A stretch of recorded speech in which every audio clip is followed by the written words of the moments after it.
Hello, today we get to finish reading the book of Esther, starting with chapter 7. If you haven't been reading with us, you got to go back 2 days because we started 2 days ago reading Esther, and there's some good stuff in there. So you don't want to miss it. Don't want to pick up in the middle. So today we start with Esther chapter 7. So the king and Haman went in to feast with Queen Esther. And on the second day, as they were drinking wine after the feast, the king again said to Esther, "What is your wish, Queen Esther?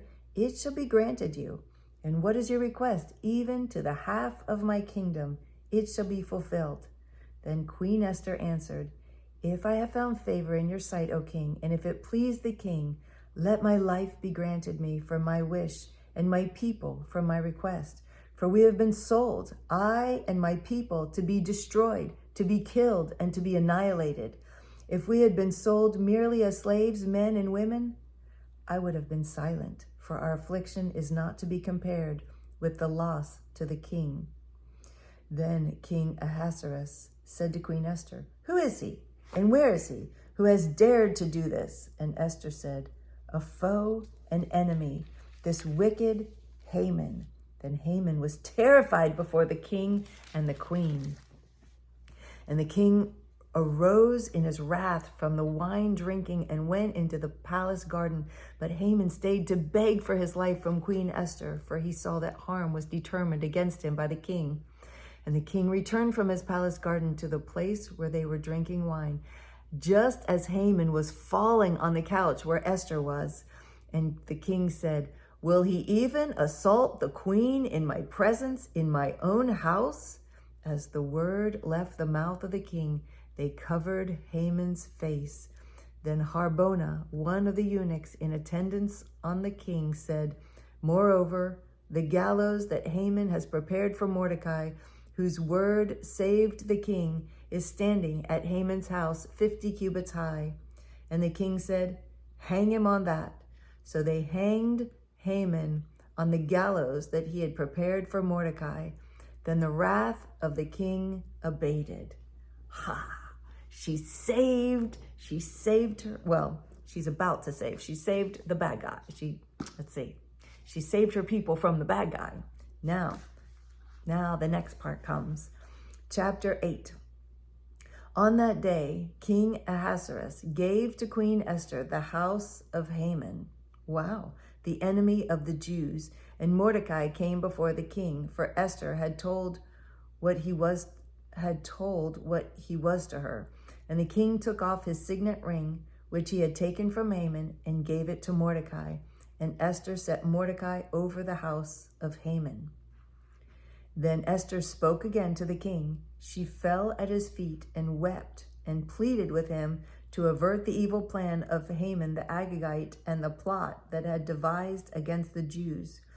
When the king held out the golden scepter to Esther, Esther rose and stood before the king, and she said, "If it please the king, and if I have found favor in his sight, and if the thing seems right before the king, and I am pleasing in his eyes, let an order be written to revoke the letters devised by Haman the Agagite, the son of Hammedatha, which he wrote to destroy the Jews who are in all the provinces of the king. For how can I bear to see the calamity that is coming to my people? Or how can I bear to see the destruction of my kindred?" Then King Ahasuerus said to Queen Esther and Mordecai the Jew, "Behold, I have given Esther the house of Haman, and they have hanged him on the gallows because he intended to lay hands on the Jews. But you may write as you please with regard to the Jews in the name of the king, and seal it with the king's ring.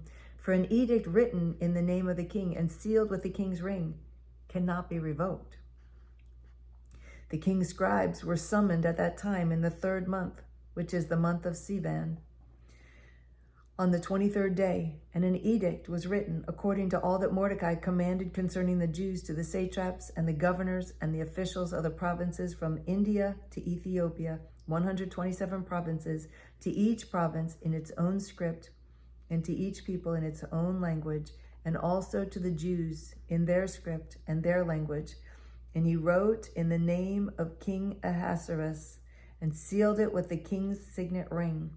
Then he sent the letters by mounted couriers riding on swift horses that were used in the king's service, bred from the royal stud, saying that the king allowed the Jews who were in every city to gather and defend their lives, to destroy, to kill, and to annihilate any armed force of any people or province that might attack them, children and women included, and to plunder their goods on one day throughout all the provinces of King Ahasuerus, on the 13th day of the 12th month, which is the month of Adar.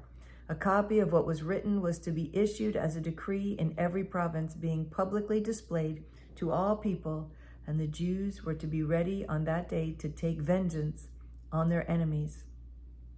So the couriers, mounted on their swift horses that were used in the king's service, rode out hurriedly, urged by the king's command, and the decree was issued in Susa, the citadel. Then Mordecai went out from the presence of the king in royal robes of blue and white, with a great golden crown and a robe of fine linen and purple. And the city of Susa shouted and rejoiced. The Jews had light and gladness of heart and honor.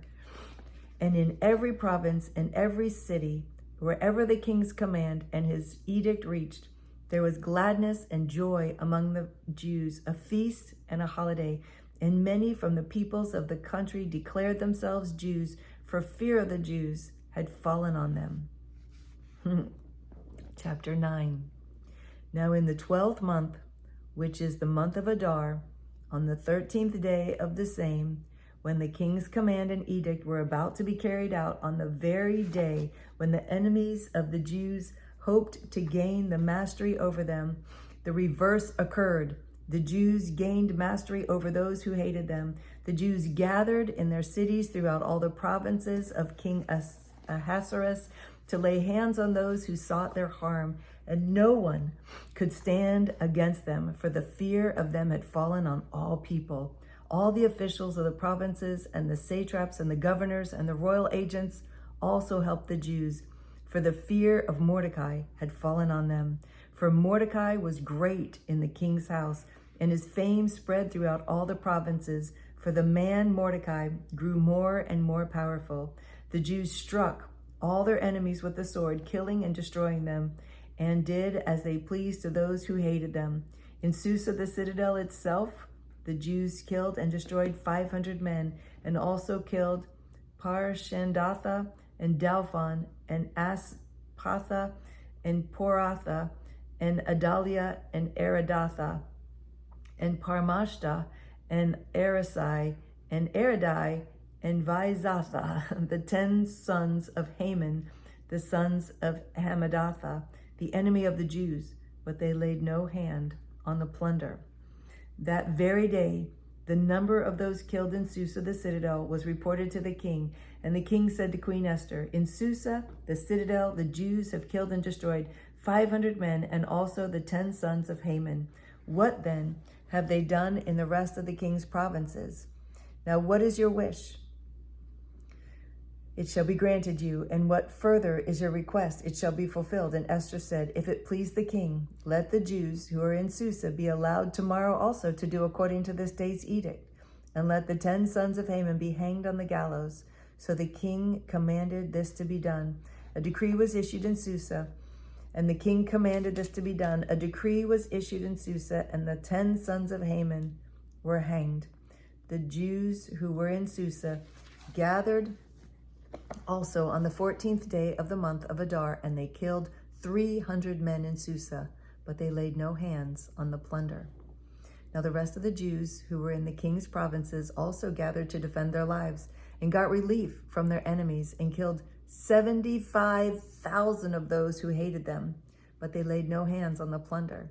This was on the 13th day of the month of Adar, and on the 14th day they rested, and made that a day of feasting and gladness. But the Jews who were in Susa gathered on the 13th day and on the 14th, and rested on the 15th day, making that a day of feasting and gladness. Therefore the Jews of the villages who live in the rural towns hold the 14th day of the month of Adar as a day for gladness and feasting, as a holiday, and as a day on which they send gifts of food to one another.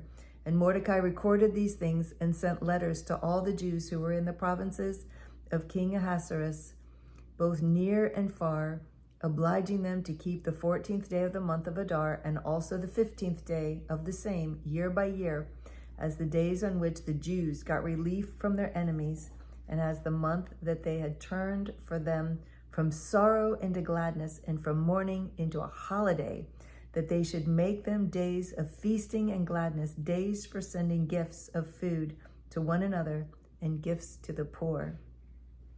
So the Jews accepted what they had started to do and what Mordecai had written to them. For Haman the Agagite, the son of Hammedatha, the enemy of all the Jews, had plotted against the Jews to destroy them, and had cast that is, cast lots, to crush and to destroy them. But when it came before the king, he gave orders in writing that his evil plan that he had devised against the Jews should return on his own head, and that he and his sons should be hanged on the gallows. Therefore, they called these days Purim, after the term Pur.